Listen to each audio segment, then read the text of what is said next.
नमस्कार दोस्तों। पिछले कुछ हफ्तों से वैश्विक बाजारों में एक ही डर गूंज रहा था, ट्रंप टैरिफ। एक ऐसा डर जिसने निवेशकों की नींद उड़ा दी थी और भारतीय बाजार को लगातार दबाव में रखा था। लेकिन अब हालात बदलते नजर आ रहे हैं। भारत और अमेरिका के बीच हुई हालिया ट्रेड डील ने न सिर्फ इस अनिश्चितता को खत्म किया है, बल्कि भारतीय अर्थव्यवस्था के लिए एक नए युग की नींव भी रखती है। मार्केट स्ट्रैटेजिस्ट्स की नज़र में ये कोई साधारण व्यापारिक समझौता नहीं, बल्कि भारतीय कॉरपोरेट अर्निंग्स के लिए एक ऐतिहासिक टर्निंग पॉइंट है।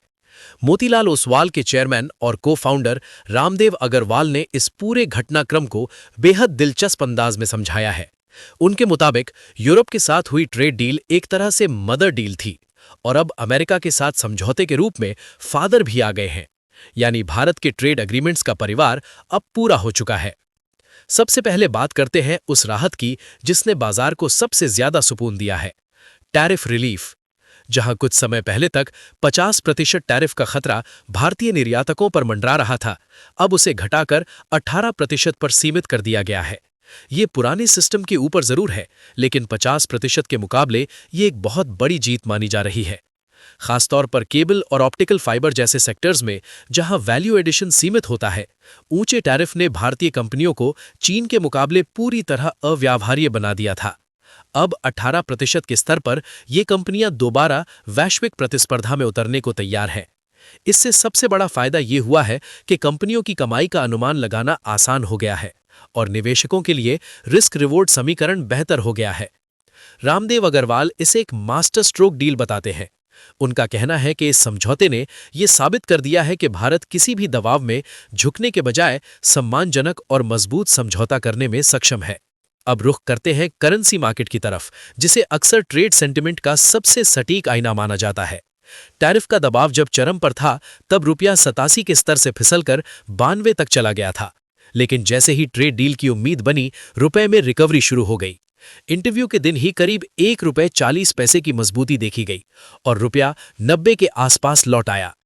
मार्केट स्ट्रैटेजिस्ट्स का मानना है कि करेंसी में स्थिरता आते ही विदेशी निवेशकों का भरोसा तेजी से लौटता है।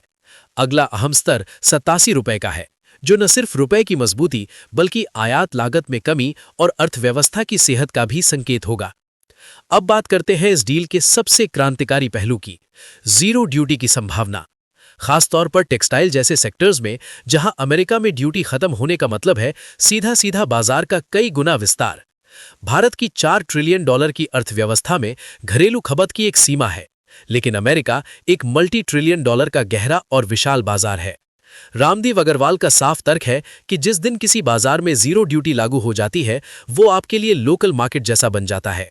अब निवेशकों को सिर्फ घरेलू खपत पर आधारित कंपनियों तक सीमित नहीं रहना चाहिए, बल्कि उन कंपनियों पर नजर रखनी चाहिए जिनके लिए अब अमेरिका नया लोकल मार्केट बनता जा रहा है। इस डील का असर सिर्फ कंपनियों तक सीमित नहीं है, बल्कि ये भारत की जीडीपी ग्रोथ और बाजार के वैल्यूएशन को भी नई दिशा दे सकता है। जहां अब तक 7% ग्रोथ को मानक माना जा रहा था, वहीं अब 8 से 9% ग्रोथ की संभावनाएं मजबूत होती दिख रही हैं। बाजार हमेशा निश्चितता को इनाम देता है।